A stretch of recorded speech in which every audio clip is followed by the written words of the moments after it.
students, welcome back to my YouTube channel.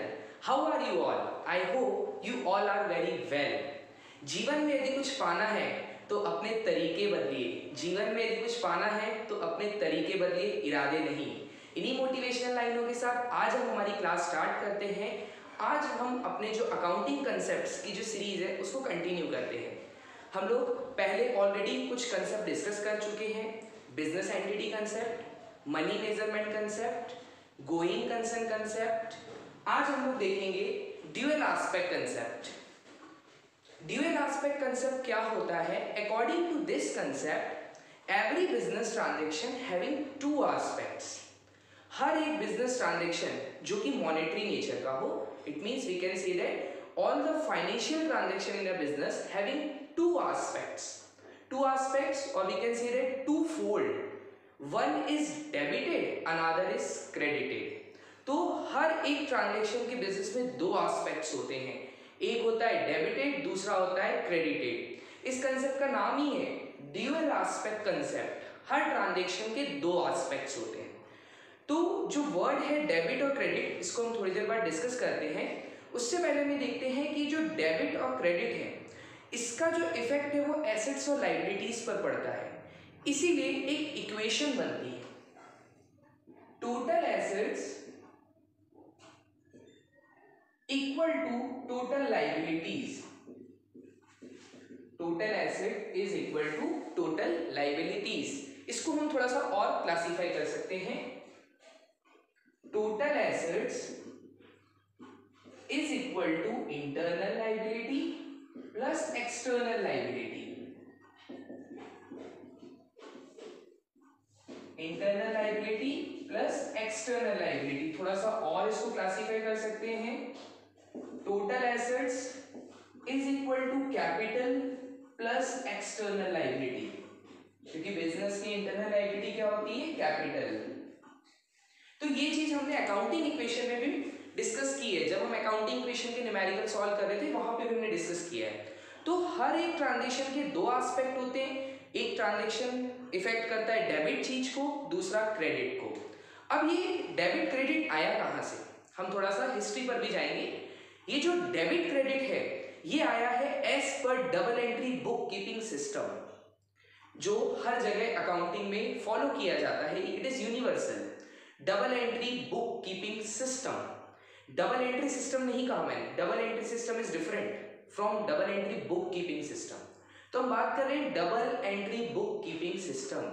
Her transaction के दो aspect. अब थोड़ा सा मैं आपको इसकी हिस्ट्री पर ले चलता हूं। ये जो सिस्टम है, हाँ, इसके लिए पहले आपको पता होना चाहिए who is the father of accounting. Father of accounting है लूसा पासियोली। लूसा पासियोली सन 1494 में इन्होंने अपनी बुक लिखी थी, सुम्मा दी अर्थमेटिका। क्या नाम था बुक का? सुम्मा दी अर्थमेटिका। इस बुक में इन्होंने double entry book keeping system के रूल्स, रेगुलेशन, प्रिंसिपल्स बताए हैं। मींस आज जहां भी अकाउंटिंग होती है सब जगह double entry book keeping system follow किया जाता है। तो वो ये सिस्टम लूसा पासियोली ने लाया था 1494 में। He was an Italian. ये इटली के रहने वाले थे, इटली के वियना सिटी में रहने वाले थे। तो ये कौन थे? एक इटालियन थे। अब जो इनकी बुक थी, मैं आपको थोड़ी सी हिस्ट्री बता रहा हूँ। ये कंसेप्ट हमारा इतना ही है कि हर ट्रांजैक्शन के दो एस्पेक्ट्स होते हैं, डेबिट और क्रेडिट। और वो डेबिट और क्रेडिट इस तरीके से इफेक्ट करते हैं कि टोटल एसेट्स और टोटल लायबिलिटी इक्वल होते हैं। तो ये जो डेबिट और क्रेडिट के रूल्स है ये हम लोग पढ़ते हैं एज पर double entry book keeping system. तो ये सिस्टम लूसा पासियोली ने 1494 में लाया था। इनकी जो बुक थी सुम्मा दी अर्थमेटिका, उसके चैप्टर नंबर 9 में इन्होंने प्रिंसिपल्स बताए हैं double entry book keeping system के। अब ये एक इटालियन थे और इनकी जो बुक थी वो इटालियन लैंग्वेज में थी। अब प्रॉब्लम ये है कि यूनिवर्सल लैंग्वेज जनरली इंग्लिश है। इनकी जो बुक है उसका कन्वर्सेशन इंग्लिश में सन 1544 में, 50 साल बाद, ह्यूज ओल्ड कास्टले ने किया था। ह्यूज ओल्ड कास्टले ने जो इनकी बुक लिखी हुई थी उसका इंग्लिश में ट्रांसलेशन किया था और 1544 में, ये सिर्फ ट्रांसलेशन हुआ था। सन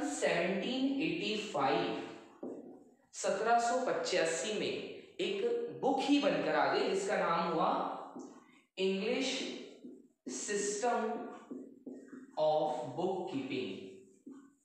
English system of book keeping, इस बुक का नाम ही आया फॉर 1785 में एक book I English system of book keeping. ये लिखी थी एडवर्ड जॉन्स ने। ये बुक किसने लिखी थी? एडवर्ड जॉन्स ने। ये थोड़ी सी हिस्ट्री थी कि आपको double entry book keeping system के बारे में थोड़ा सा पता होना चाहिए। तो फादर ऑफ अकाउंटिंग लूसा पासोली को कहा जाता है। फिर उन्हीं की बुक का ट्रांसलेशन इंग्लिश लैंग्वेज में किया था ह्यूज ओल्ड कास्टले ने सन 1544 में, और फिर एक English system of book keeping ही बन गई जो कि एडवर्ड जॉन्स ने लिखी। तो आई होप ये चीजें आपको समझ आई होगी। आज हमने कंसेप्ट को डिस्कस किया है। नेक्स्ट वीडियो में मैं आपको डेबिट और क्रेडिट के रूल समझाऊंगा। उस डेबिट और क्रेडिट रूल्स के लिए दो अप्रोचेस होती है, traditional approach and modern approach. इन दो अप्रोच से हम लोग फिर जर्नल एंट्री करना सीखेंगे कि जर्नल एंट्रीज में इन रूल्स को कैसे अप्लाई किया जाता है।